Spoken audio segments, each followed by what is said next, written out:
Marlam laya puimo tak pakhat chu Fahreltawklam tu laya bambudan santi hi ani nuhngak letlang wala lam hai chu anal thei patopin anin cheya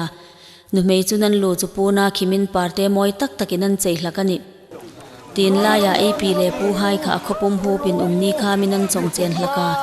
in chongpa in chongna bule sa lo sung tu fatu hai chun an chongpa zu donin thlai sung malamin hun hlim takan lo mangde hlaka nuhngak tlangwal hai nun khu pha man hla sakri le an lam ri chural khata in thukin an zukrit phak ve zinga an ni laya in ri hlim phur ngai na hreta lo hai chun an thlai sung na kola Fahrel chula in